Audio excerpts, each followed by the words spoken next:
Ok, bonjour, j'espère que vous allez bien. Bienvenue dans cette nouvelle vidéo que j'ai déjà tournée une fois mais dont je n'étais pas satisfaite. Donc je la retourne parce que je sais pas, j'ai pas aimé. Elle était un peu brouillon, j'ai trouvé, je n'ai pas ce que j'avais envie de donner, donc je la refais. J'ai tout écrit sur Notion, point par point, etc. Comme ça au moins je suis sûre de ne rien oublier. Regardez, j'ai tout fait ici. Regardez, tout est là.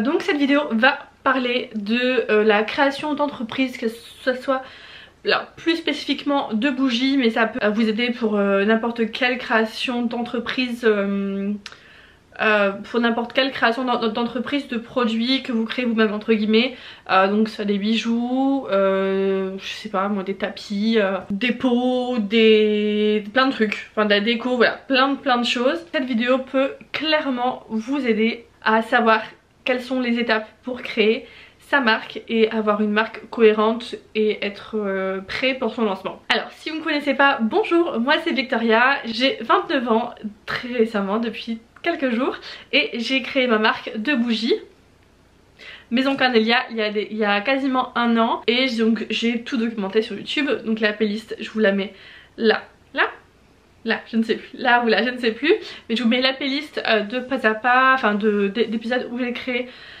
ma boutique en ligne avec ma marque de bougies. Donc c'est pour ça que je peux parler entre guillemets pour la création de bougies plus spécifiquement. Alors déjà, toute chose, avant de créer sa marque, on va étudier entre guillemets le produit qu'on veut lancer. Donc si par exemple c'est des bougies, qu'est-ce qui se fait sur les réseaux, quelles sont les tendances, comment les gens consomment des bougies, est-ce que à moi ça me parle, est-ce que je me vois faire ça à long terme, est-ce que je suis passionnée par ça, ou par exemple si c'est pour les bijoux, dans quelle direction je veux y aller, quel type de bijoux je veux faire, pareil pour les bougies, quel contenant, quel type de mèche, quel thème entre guillemets je veux avoir dans ma marque.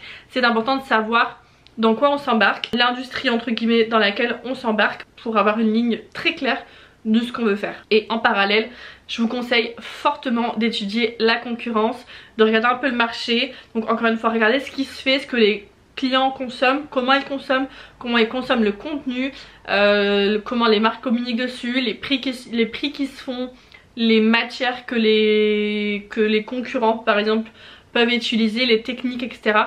Je vous conseille vraiment de passer un bon moment sur l'étude de marché, l'étude des concurrents, l'étude des consommateurs, voir, juste simplement en fait regarder ce qui se fait et voir si j'ai ma place entre guillemets dedans, si ce que j'apporte n'est pas déjà vu, revu et archi vu. Si c'est le cas, par exemple si vous voulez faire des bougies gourmandes, chantilly, avec des petites framboises dessus, etc. Ben, ça se fait quand même beaucoup, donc comment moi je peux me démarquer pour ce type de produit. Une fois vous avez fait ça, et ben vous allez faire des recherches, parce qu'il y a il y a une grosse phase de recherche, surtout pour la création de bougies, de bijoux, d'art, etc. sur mon produit. Ok, je veux créer une bougie, super. Est-ce que je sais créer des bougies? Est-ce que je sais les faire? Donc je vais me former, comprendre comment on crée une bougie, les points à savoir, les différents matériaux. On va faire énormément de tests. Mais j'ai pas assez énormément pour vous dire combien faire des tests. Vraiment je vous conseille un maximum de faire des tests, de tester la même senteur mais chez différents fournisseurs par exemple, voir ce qui vous convient le mieux, différentes mèches, différents contenants. Vraiment faire des tests. Et pour ça, c'est le moment de vous introduire mon e-book que j'ai créé pour l'occasion. Parce que j'ai eu énormément de demandes, je me suis dit ok, on va tout rassembler dans un document, et ça va être le document que moi j'aurais aimé avoir quand j'ai commencé. Donc j'ai créé mon e-book qui est ici, et il est disponible sur Etsy à un prix de lancement, donc super abordable. Et en plus dans cette vidéo je vous offre les deux fiches, donc une fiche recette et une fiche de test qui sont comme ceci. Vous les retrouverez en barre d'infos si vous avez besoin. N'hésitez pas à les télécharger, et si vous souhaitez aller voir l'ebook, je vous laisse la page également Etsy. Dans cet ebook je vous donne toutes mes astuces pour créer sa marque, pour savoir où on va, pour créer son business plan, pour créer ses recettes, pour créer son identité de marque, pour créer des bougies, pour créer le marketing de la bougie, pour faire ses comptes, commercialiser au bon prix. Enfin, vraiment cet ebook c'est une mine d'or, une mine d'informations. J'ai mis vraiment j'ai mis beaucoup de temps. Il y a plus de 50 pages, il est vraiment hyper complet, et je pense que vu le prix si vous avez des doutes, n'hésitez pas. C'est vraiment La phase de recherche qui va être le plus important par rapport au style de vos produits, surtout si vous faites des bijoux, ben quel style? Voilà, parce qu'il y a différents styles de bijoux, hein, des bijoux un peu bohèmes, des bijoux en acier, en or, enfin je sais pas, les matériaux pour les bijoux. Un gros focus sur vos recherches de marque.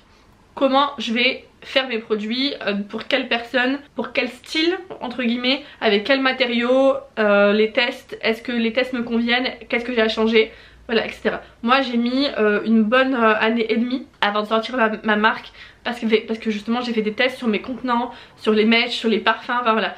Et là d'ailleurs je suis en train de retravailler une gamme parce que après un an d'ouverture entre guillemets de la marque, je me rends compte qu'il y a certaines choses qui vont pas, donc voilà, je me remets dans cette phase de test pour avoir toujours le meilleur produit possible. Il faut que quand vous sortiez votre produit, ça soit la meilleure version du produit possible. Vraiment, ne sortez pas un produit qui n'est pas fini parce que dans tous les cas les clients vont acheter une fois et vont pas revenir.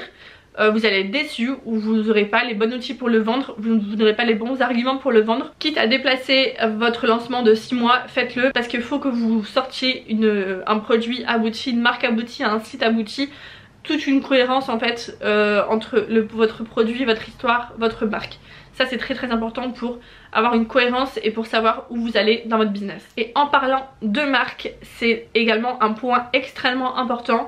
Créer sa marque, créer son image de marque, son identité de marque. Il faut que vous ayez une identité visuelle forte et cohérente. Donc il faut avoir un logo, une typo, des couleurs, des inspirations. N'hésitez pas à faire des tableaux Pinterest, à utiliser Canva, à tester plein d'étiquettes, de types d'étiquettes, de typos différentes. Pour exemple, je vous montre les premières étiquettes que j'ai créées et celles que maintenant j'utilise.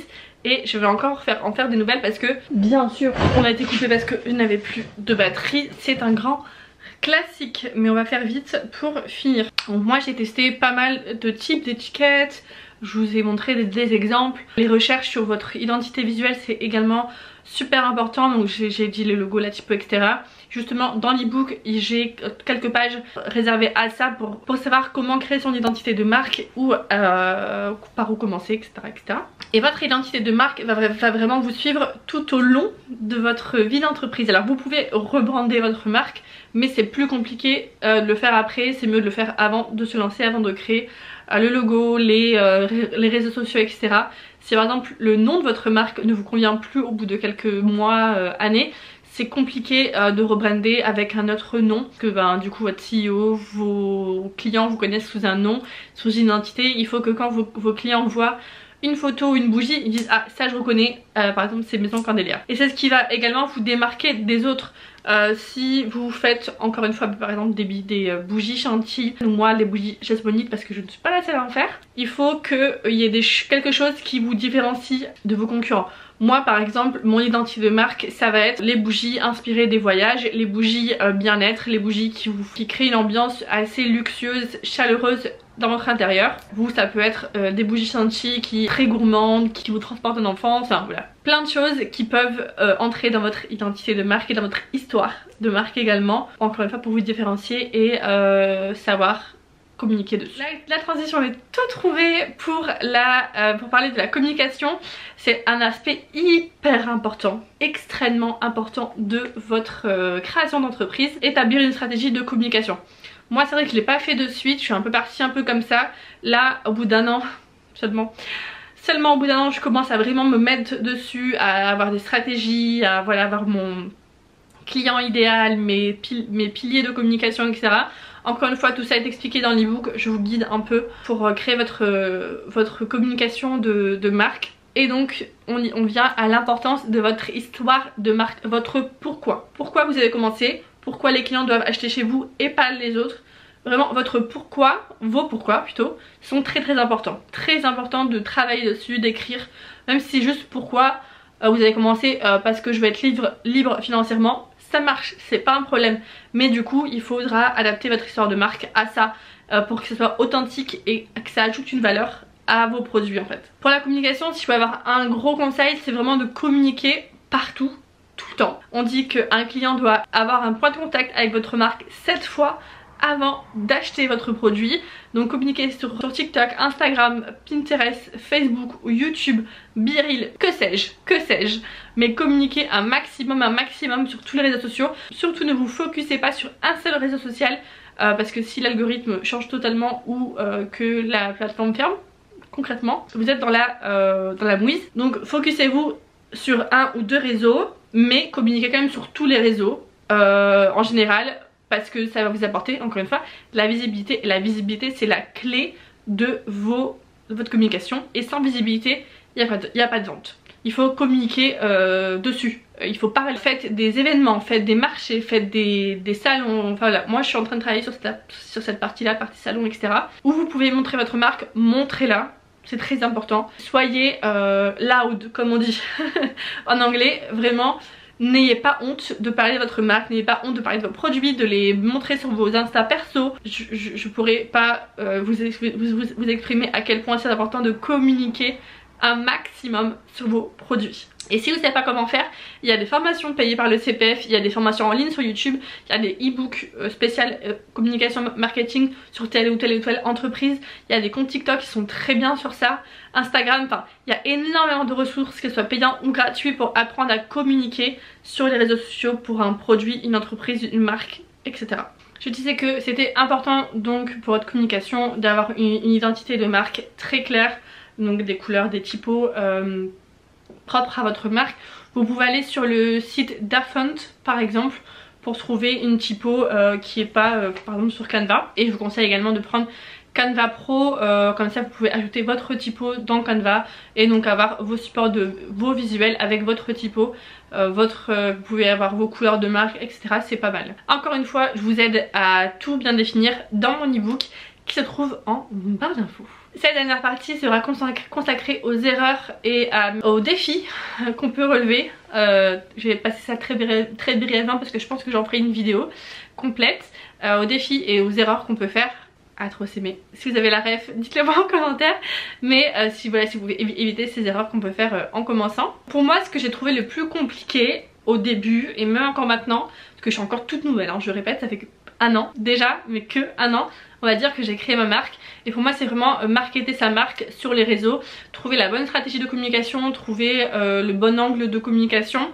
J'écoute énormément de podcasts pour m'aider sur ça. Je peux faire une liste en barre d'infos. Marketer ses produits, sa marque, je trouve ça assez compliqué parce qu'il y a de tout en fait sur les réseaux, on entend de tout, on voit de tout, on est un peu envahi d'informations, et donc ça peut être compliqué de savoir où on veut aller. Et créer une présence en ligne cohérente, forte, qui dure, être régulière, c'est un peu compliqué aussi pour moi, de par plein de choses, mais c'est vraiment quelque chose que là je veux vraiment travailler à fond dès septembre. Dans le monde également de l'entrepreneuriat, il faut toujours se tenir au courant des tendances, il faut vraiment passer du temps sur les réseaux, mais pas en tant que cliente, en tant qu'observatrice, regarder ce qui se fait, les tendances, voir comment les clients se comportent, ce dont ils ont envie. Faites ce que vous avez fait au début, il faut le faire au moins une fois par semaine, au moins une petite demi-heure par semaine, à regarder les tendances, les hashtags, ce qui se fait sur les hashtags, ce qui se fait chez vos concurrents, etc.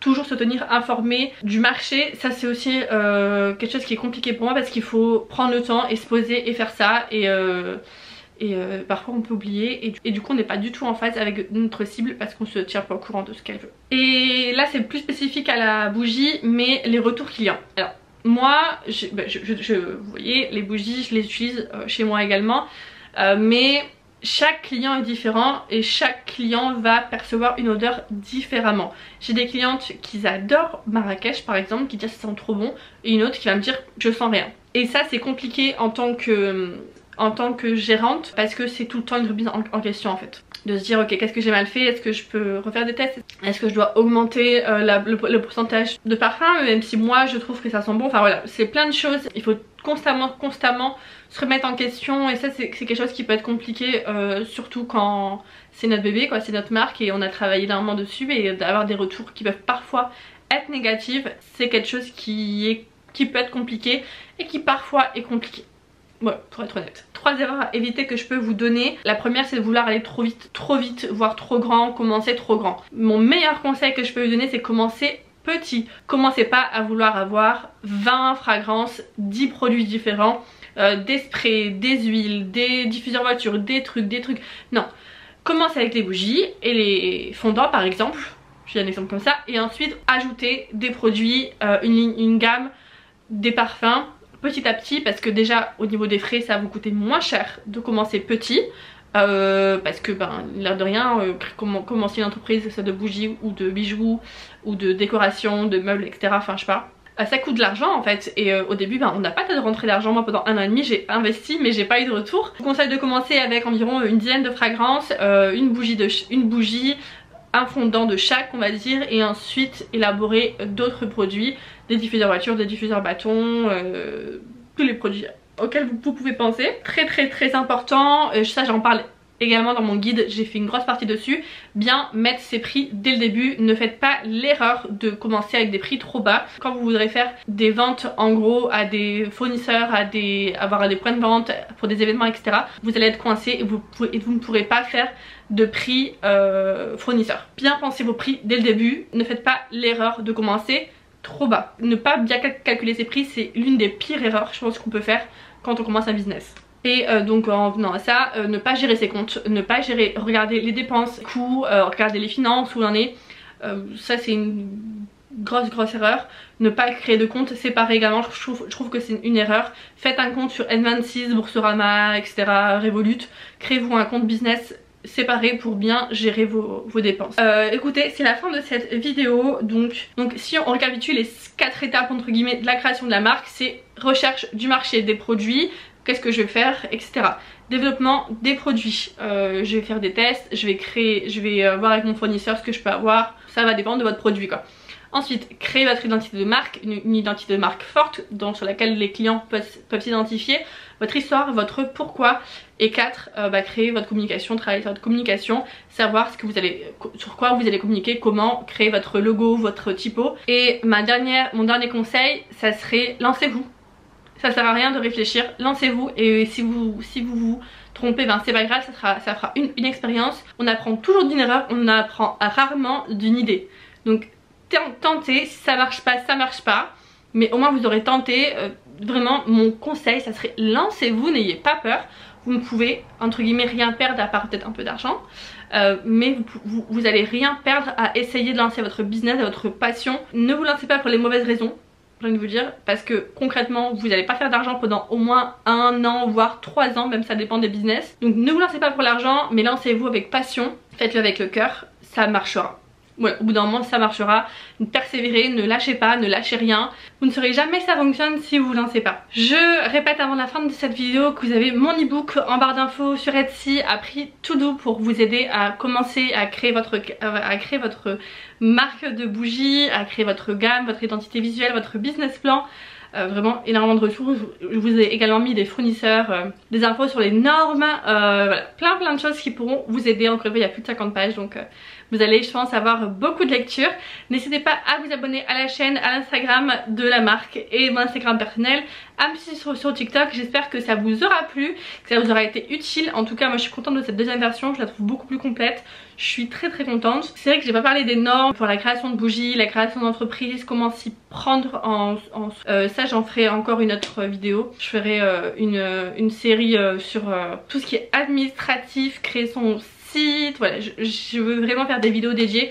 Je pense que ce sera beaucoup plus travaillé dans ce sens là, et au moins vous avez tout en parties différentes et pas une grande vidéo de 45 minutes. Une petite série comme ça pour vous aider à la création de votre entreprise. J'espère que ça vous aura plu, je vous fais des gros bisous, à bientôt, ciao.